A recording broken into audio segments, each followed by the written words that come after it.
പ്രവാസി ക്ഷേമനിധി പദ്ധതികളെക്കുറിച്ച് നമ്മൾ വിവിധ വീഡിയോകൾ നമ്മുടെ ചാനലിൽ ചെയ്തിട്ടുണ്ട്.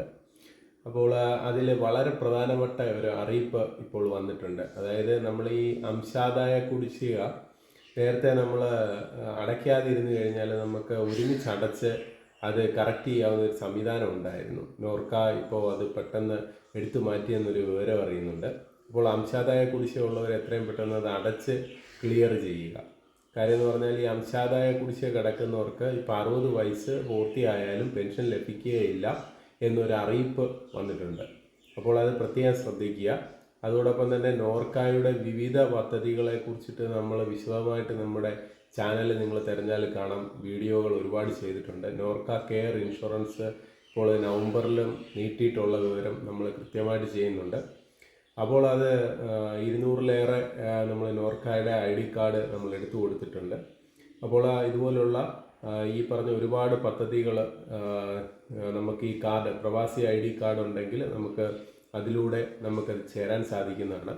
പിന്നെ ഈ പ്രവാസി പെൻഷൻ പദ്ധതിയെക്കുറിച്ച് നമ്മൾ ഡീറ്റെയിൽഡായിട്ടൊരു വീഡിയോ നമ്മുടെ ചാനലിൽ ചെയ്തിട്ടുണ്ട്. അപ്പോൾ അത് കാണാത്തവർക്ക് വേണ്ടി ഞാൻ അതിൻ്റെ ലിങ്ക് ഞാൻ നമ്മുടെ ഡിസ്ക്രിപ്ഷനിൽ കൊടുത്തേക്കാം. അപ്പോൾ അതിലത് 18 വയസ്സ് മുതലാണ് അതിനകത്ത് നമുക്ക് ചേരാൻ പറ്റുന്നത്. അപ്പോൾ നമ്മളത് ചേരാൻ സാധിക്കുന്ന ടൈമിൽ നിങ്ങൾക്ക് 18ാമത്തെ വയസ്സിൽ ചേരുന്ന ഒരു വ്യക്തിക്കാണ് ഞാൻ അന്ന് അതിനകത്ത് കൃത്യമായിട്ട് ചാർട്ട് ഉൾപ്പെടെ കാണിച്ചിട്ടുണ്ട്. എന്നാലും ഒന്നുകൂടെ ഒന്ന് ജസ്റ്റ് പറഞ്ഞു തരാം. 7000 രൂപയ്ക്ക് മുകളിലാണ് 18 വയസ്സിന് മുമ്പ് നമ്മൾ ഈ പദ്ധതി ചേർന്നാൽ പെൻഷൻ ലഭിക്കുക. അതോടൊപ്പം തന്നെ നമ്മളൊരു 25 വയസ്സൊക്കെ ആകുമ്പോൾ ചേർന്നാലും ഏകദേശം ഒരു 6000 ആ റേഞ്ചിൽ കിട്ടും. നമുക്ക് ഏറ്റവും ലാസ്റ്റ് ഇതിനകത്ത് അപ്ലൈ ചെയ്യാനുള്ള തീയതി എന്ന് പറഞ്ഞു കഴിഞ്ഞാൽ ജനനത്തീയതി വരുന്നത് 55 വയസ്സിനടുപ്പിച്ചാണ്. ഈ 55 വയസ്സിൽ നമ്മൾ ചേർന്ന് കഴിഞ്ഞാൽ ഈ പറഞ്ഞ പോലെ 5 വർഷം നമ്മൾ അംശാദായം അടച്ചു കഴിഞ്ഞ് കഴിയുമ്പോൾ ഏകദേശം ഒരു 3700 രൂപയ്ക്കടുത്ത് നമുക്ക് പെൻഷൻ കിട്ടുന്ന ഒരു പദ്ധതിയാണ് ഈ പ്രവാസി പെൻഷൻ സ്കീം.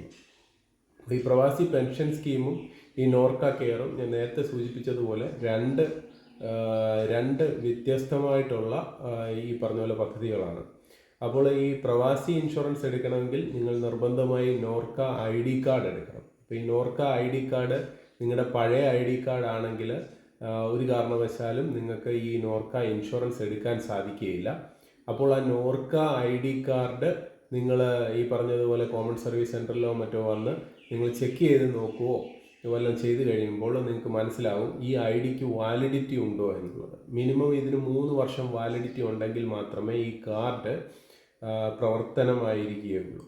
അപ്പോൾ ഈ കാർഡ് പ്രവർത്തനമല്ലെന്നുണ്ടെങ്കിൽ നിങ്ങൾക്ക് ഈ ഇൻഷുറൻസ് എടുക്കാൻ സാധിക്കില്ല. അപ്പോൾ ഈ കാർഡ് പുതിയത് എടുക്കണമെങ്കിൽ നിങ്ങൾ ഈ പറഞ്ഞ പോലെ നിങ്ങളുടെ പാസ്പോർട്ടിൻ്റെ ഫ്രണ്ട് പേജ്, ബാക്ക് പേജ്, വിസയുടെ കോപ്പിക്ക് പകരം നിങ്ങളുടെ ഈ ലേബർ കാർഡ്, അവിടുത്തെ വാലിഡായിട്ടുള്ള വിസ 6 മാസത്തെയെങ്കിലും വാലിഡിറ്റി ഉള്ള കാർഡ് ഇതിനകത്ത് അപ്ലോഡ് ചെയ്ത് ഫോട്ടോയും സിഗ്നേച്ചറും വെച്ച് ഈ കാർഡ് രജിസ്റ്റർ ചെയ്ത് അതിൻ്റെ ഒരു ചാർജും ഉണ്ട്. 400-500 രൂപ എന്തോ മറ്റുമാണ്.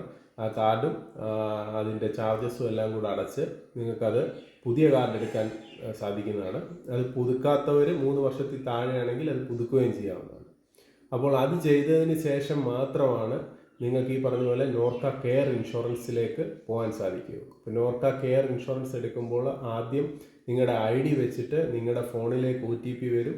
അതിന് ശേഷമാണ് ഈ പറഞ്ഞ പോലെ നോമിനിയും മറ്റും ആഡ് ചെയ്ത് നമ്മൾ ഈ കാർഡ് എടുത്തു കൊടുക്കുന്നത്. അപ്പോൾ ഈ കാർഡ് എടുക്കുവാനായി നിങ്ങൾക്ക് ഈ പറഞ്ഞ പോലെ ഇത് 13,000 ചില്ലറ രൂപയാണ് ഈ ഫാമിലിക്ക് വരുന്നത്. ഇൻഡിവിജ്വൽ വരുമ്പോൾ 8,000 ശിഷ്ടം രൂപയും വരും. അപ്പോൾ നിങ്ങൾ കൃത്യമായിട്ട് ആ കാർഡുകൾ ചെക്ക് ചെയ്യുക. ഒപ്പം ഞാൻ ഈ മേളിൽ പറഞ്ഞ കാര്യം ശ്രദ്ധിക്കുക. അംശാദായം അടയ്ക്കാത്ത ഈ പ്രവാസി ക്ഷേമനിധി പദ്ധതിയിലുള്ള പ്രവാസികൾ കൃത്യമായിട്ട് അംശാദായം അടയ്ക്കുക. അത് ഈ വിലപ്പെട്ട വിവരം നിങ്ങൾ എല്ലാവരിലും ഷെയർ ചെയ്യുക. നേരത്തെ നമുക്കത് ഒരുമിച്ച് അടയ്ക്കാവുന്ന ഒരു സ്കീം ഉണ്ടായിരുന്നു. ഇപ്പോൾ അത് മുന്നറിയിപ്പില്ലാതെ നോർക്ക മാറ്റിയെന്നാണ് അറിയാൻ സാധിക്കുന്നത്.